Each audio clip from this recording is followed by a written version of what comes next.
5월은 가정의 달입니다. 아마 여러분들이 5월 하면은 가장 먼저 떠오르는 것이 아마도 가정일 겁니다. 그래서 지난 주일에는 우리 교회에서는 어린이 주일로 하나님 앞에 예배하면서 너희가 어린아이와 같지 아니하면 결단코 천국에 들어갈 수 없다, 그렇게 말씀하신 예수님의 말씀처럼 우리가 어린아이처럼 순수하고 깨끗하고 거룩한 마음으로 돌아갔으면 좋겠다 하는 마음으로 말씀을 나누고 예배를 드렸고요. 또 오늘은 어버이 주일로 특별히 오늘은 온 가족 예배로 하나님 앞에 예배합니다. 할머니가 할아버지가 섬겼던 그 교회를 그 아버지와 그 자녀들이 섬기고, 그리고 손주가 또 그 교회를 다니면서 섬기면서 그렇게 하나님 앞에 예배하는 복된 가정 되는 것은 너무나 귀하고 귀한 일입니다. 다시 한번 오늘 이 어버이 주일을 맞이하고 또 같이 온 가족 예배를 드리면서 가정의 소중함을 다시 한번 깨닫고, 무엇보다도 우리에게 가정을 주신 하나님께 감사하는 오늘 삶이 되시기를 주님의 이름으로 축원합니다. 여러분들은 가정 또는 가족 하면 어떤 단어가 먼저 떠오르십니까? 아마 사람마다 우리 가정, 우리 가족 식구들 하면은 떠오르는 단어가 아마 다 다를 것 같아요. 어떤 분들에게는 가정하면 사랑, 헌신, 그리고 화목, 섬김, 배려, 용서, 이해, 이런 단어가 떠오르시는 분도 있겠지만, 그러나 안타깝게도 가정하면 아픔, 상처, 그리고 무관심, 냉대, 그리고 폭력과 갈등, 아마 이런 단어가 먼저 떠오르시는 분도 있을 겁니다. 여러분들은 어떤 단어가 먼저 떠오르십니까? 가정은 어떻게 가꾸느냐에 따라서 가정이 천국이 될 수도 있고 가정이 지옥이 될 수도 있습니다. 어떤 가정이 참 천국과 같은 가정 속에서 살아가는 사람이 있는가 하면, 어떤 사람은 가정이 지옥과 같습니다, 저는 집에 들어가기 싫습니다, 집이 싫습니다 하는 사람도 많이 있습니다. 어떤 사람이 호텔에 가서 푹 쉬고 싶어서 최고급 호텔을 예약했답니다. 이 최고급 호텔에는 경치도 좋고 음식도 참 좋은 그런 우리나라의 최고급 호텔인데, 그 호텔에 예약하고 체크인하기 위해서 이제는 체크인하고 방을 들어가서 짐을 풀려고 하는데, 참 좋은 호텔이고 비싼 호텔이다 보니까 그 호텔에 지배인이 찾아와서 선생님, 우리 호텔을 방문해 주셔서 참 감사합니다, 저희가 집처럼 편하게 모시겠습니다, 그렇게 대답을 했어요. 그랬더니 이 사람이 짐을 풀다 말고 갑자기 짐을 싸더라는 거예요. 그러면서 나가요. 그러니까 이 지배인이 깜짝 놀랐습니다. 선생님, 제가 뭐 혹시 실수한 거 있습니까? 혹시 뭐 잘못한 거 있습니까? 그랬더니 이 사람이 대답하기를 집에 있는 것이 골머리가 아파서 여기 왔는데, 집에 있는 것이 너무 피곤하고 힘들어서 여기 왔는데 집처럼 편히 쉬고 가라니요, 저는 이곳이 싫습니다, 그러면서 호텔을 나갔다고 하는 참 우픈 그러한 얘기가 있습니다. 가정은 가족들이 가꾸는 정원과 같습니다.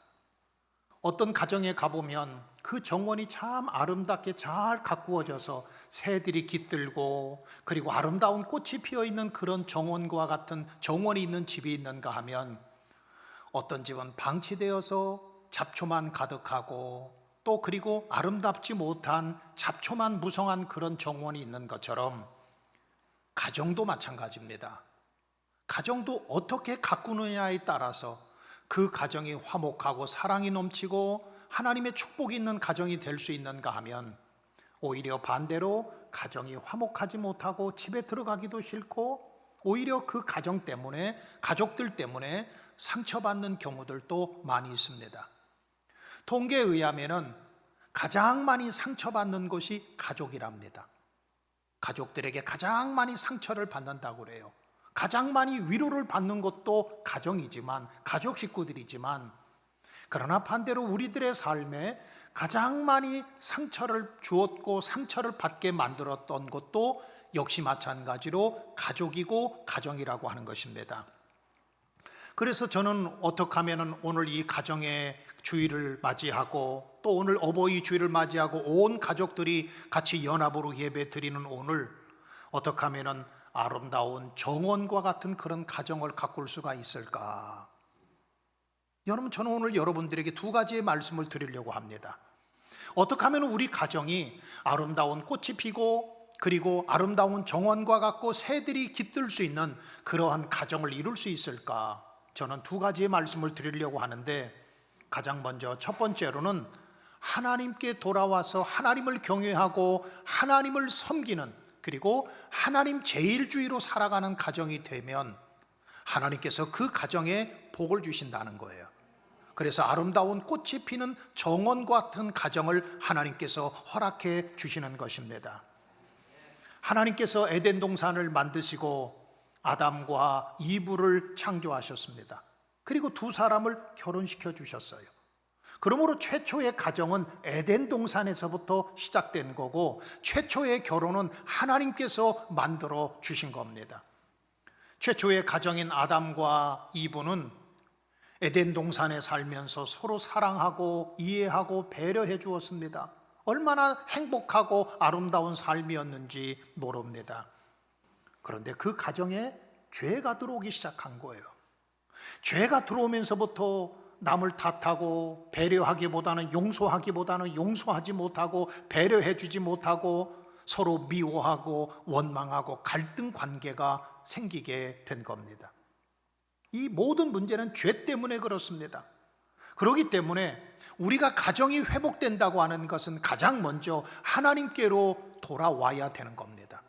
그리고 하나님을 경외하고 하나님 제일주의로 살아가는 그 가정 가운데 하나님이 복을 주시고 하나님께서 은혜를 허락하여 주시는 것입니다. 마태복음 6장 33절에 예수님은 이런 말씀을 하셨습니다. 너희는 먼저 그의 나라와 그의 의를 구하라. 그리하면 이 모든 것을 너희에게 더해 주신다고 그랬습니다.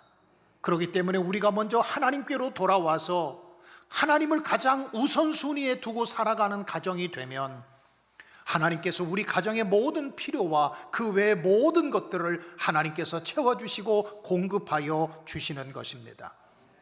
그런데 안타깝게도 오늘 많은 사람들의 우선순위가 바뀌었습니다.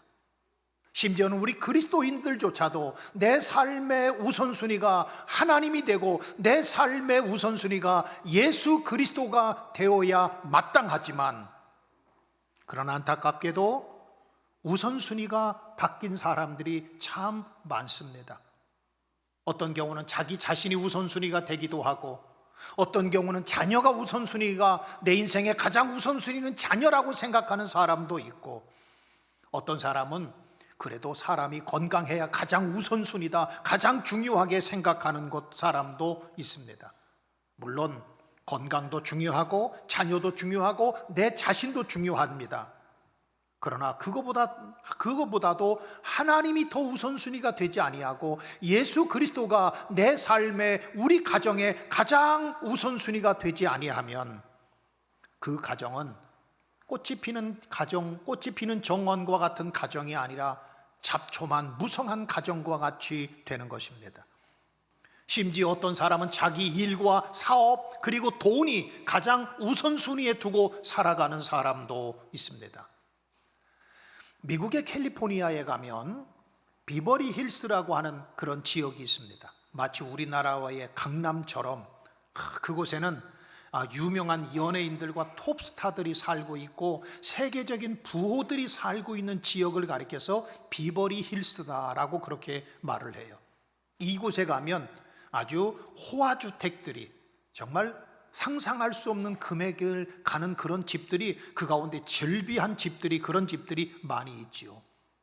그런데 이 집에는 가정부로 일하는 사람도 있고 정원에서 일하는 사람도 있고 운전수도 있고 많은 직원들이 있다고 그래요.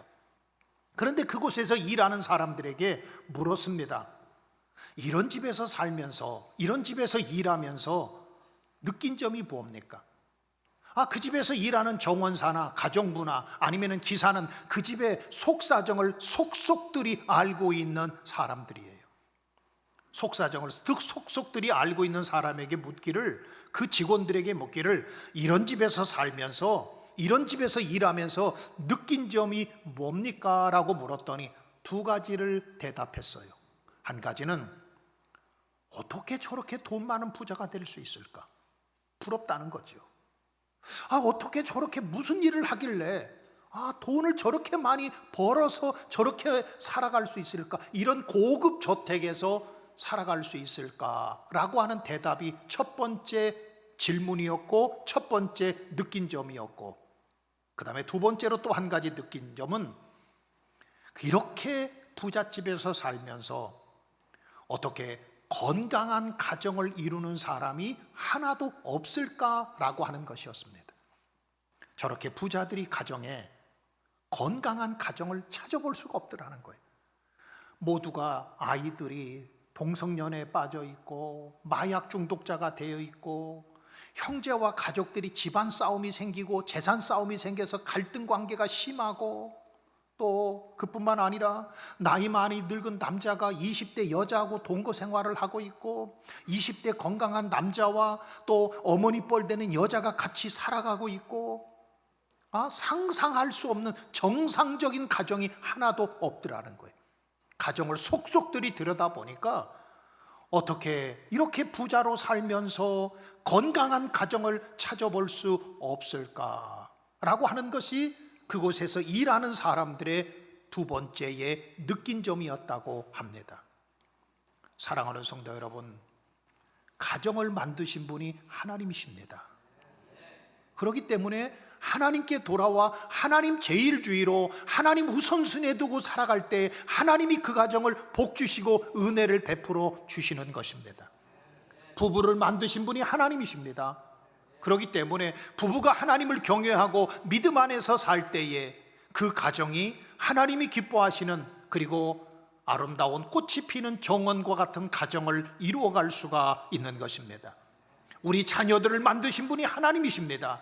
그렇기 때문에 우리 자녀들도 역시 마찬가지로 하나님께서 주신 선물이기 때문에 우리가 하나님을 경외하고 하나님을 최우선순위에 두고 살아갈 때에 하나님께서 우리의 자녀들의 앞길을 인도해 주시고 자녀들을 책임져 주시고 우리 자녀들을 형통케 만들어 주시는 것입니다. 미국의 역사가 한 250년이 되었는데 그 250년 가운데서 전설적인 인물이 3명이 있답니다. 하나는 존 록펠러입니다. 아마도 여러분들이 이름은 많이 들어보셨을 거예요. 세계에서 석유 개발로 인해서 세계적인 부호가 된 사람이 존 록펠러죠. 또 두 번째로 또 한 사람은 앤드류 카네기라고 하는 사람입니다. 본래는 앤드류 카네기는 아일랜드 출신의 이민자 가족에서 태어났고 본래는 기차역에서 심부름하던 소년이었습니다. 그런데 그가 철강회사를 차리고 나중에 세계적인 부호가 되었다고 합니다. 그 다음에 세 번째로는 빌 게이츠입니다. 아마 여러분들이 잘 알고 있는 사람이지요. 이 빌 게이츠는 마이크로소프트사의 CEO지요. 기업인입니다. 최고의 경영자입니다. 그런데 이 세 사람들의 공통점들이 있더라는 거예요.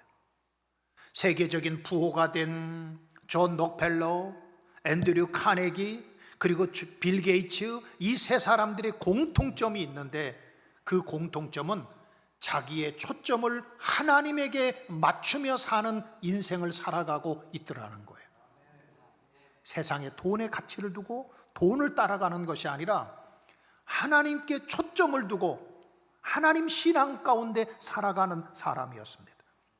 그들의 인생은 성공의 목표를 두거나 목적을 두지 않고 하나님께 목적을 두고 하나님을 바라보는 삶을 살았을 뿐만 아니라 이들의 공통점이 또 한 가지가 있는데 자기들이 얻은 부를 가난하고 소외된 사람들에게 나누어 주는 삶을 살더라는 거예요.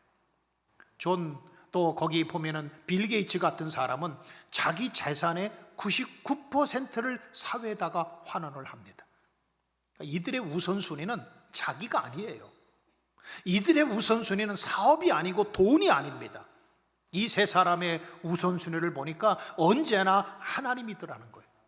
자기 인생의 목적과 방향을 하나님께 두었을 뿐만 아니고, 그뿐만 아니라 자기의 삶의 우선순위가 자기가 아니라 어떻게 하면 더 많은 사람들을 섬길까, 자기가 더 많은 재산을 기부할까. 오늘날 우선순위가 잘못된 사람들이 참 많습니다.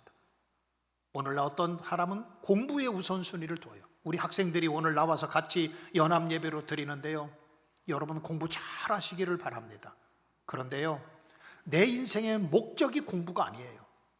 우리 사업하는 분들도 사업 잘 됐으면 좋겠어요.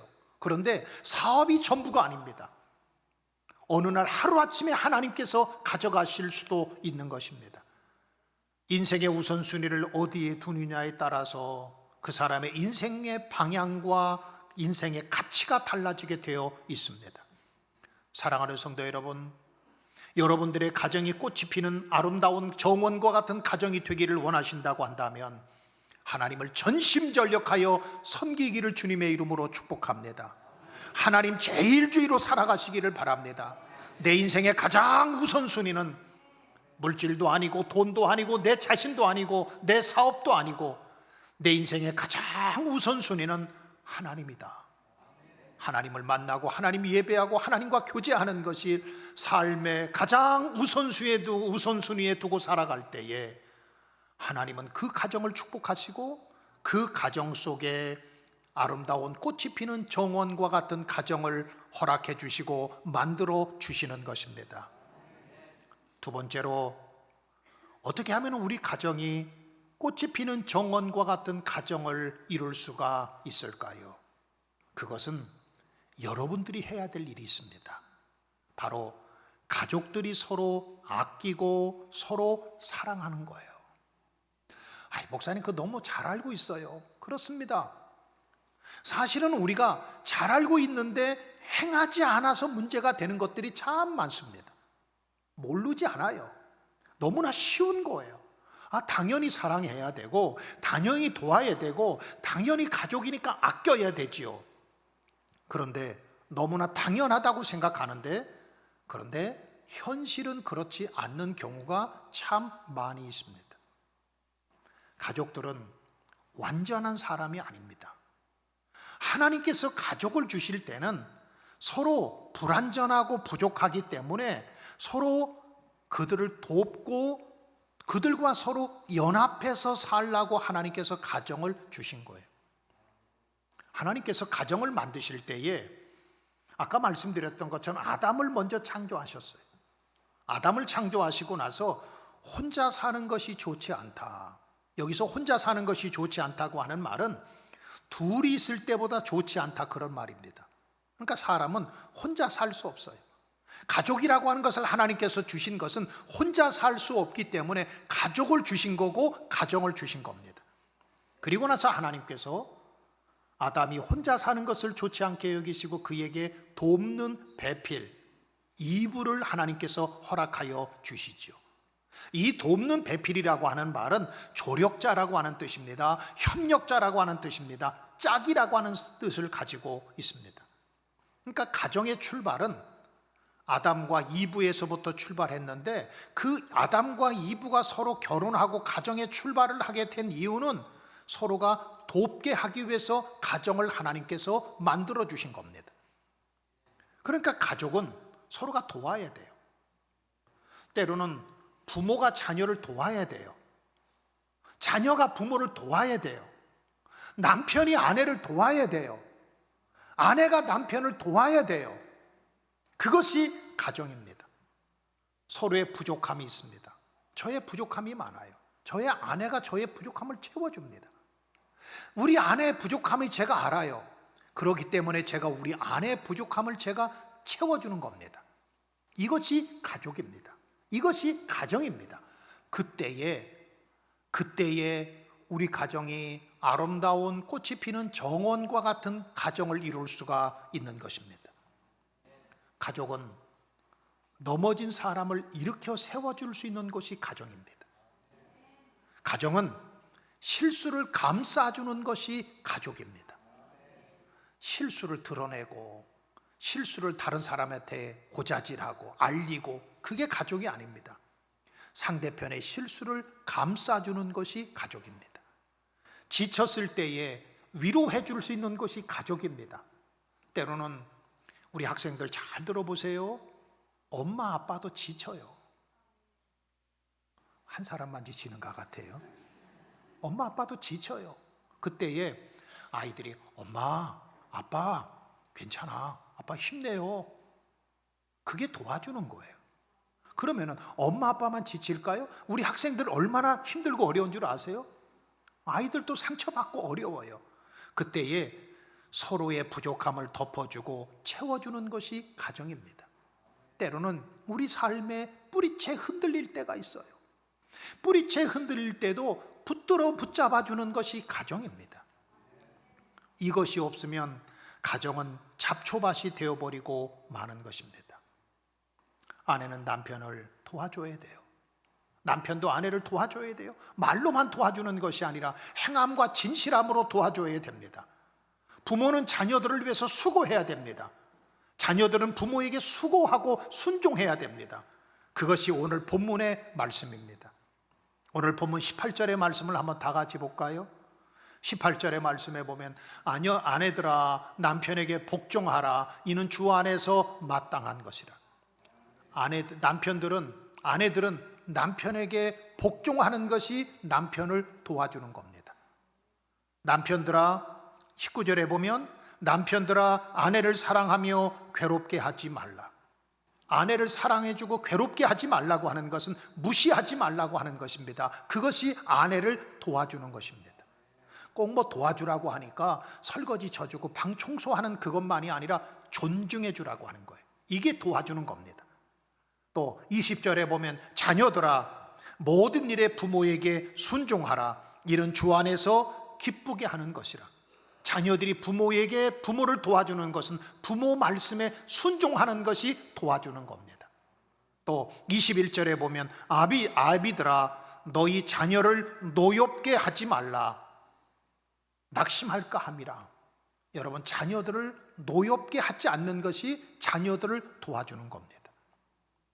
우리 가족이라고 하는 것은 서로가 돕는 가족이 될 때에 그 가정이 꽃이 피는 정원과 같은 아름다운 가정을 이룰 수가 있습니다. 전도서 4장 11절에 보면 한 사람이면 패하겠거니와 두 사람이면 맞설 수 있나니 세 겹줄은 쉽게 끊어지지 아니한다 그랬습니다. 사랑하는 성도 여러분, 이제부터 여러분들이 도움을 받으려고 하지 마시고 도와주십시오. 남편들은 아내를 사랑하시고 괴롭게 하지 마십시오. 이게 도와주는 겁니다. 아내들은 남편에게 순종하시고 복종하십시오. 그것이 남편을 도와주는 겁니다. 자녀들은 부모에게 순종하는 것이, 그것이 우리 아버지 엄마를 도와주는 겁니다. 아비들은 자녀를 노엽게 하시면 안 됩니다. 그것이 자녀들을 격려해주고 위로해주고 도와주는 겁니다. 얼마 전에 서울여자대학교에서 사랑의 엽서 공모전을 했답니다. 그런데 그 가운데서 1등 당첨된 대상작이 있어요. 그 제목이 어머니였습니다. 제가 일부 예배 시간에 이 제목에 대한, 어머니에 대한 글을 읽었더니 어떤 우리 교회 성도가 막 울면서 나가요. 그래서 왜 우세요? 그랬더니 어머니 생각나서 그래요. 제가 한번 여러분들에게 읽어드리겠습니다. 제목 어머니.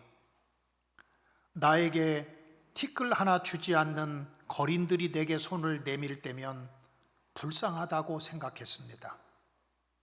그러나 나에게 전부를 준 당신이 불쌍하다고 생각해 본 적은 없습니다. 나에게 밥 한 번 사준 친구들과 선배들에게 고마워서 답례하고 싶고 그들을 불러내서 밥은 사준 적이 있습니다.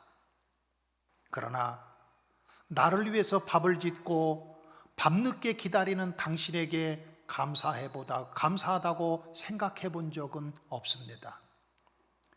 실제로 존재하지도 않는 드라마 속의 배우들의 연기를 보면서 눈물을 흘렸습니다.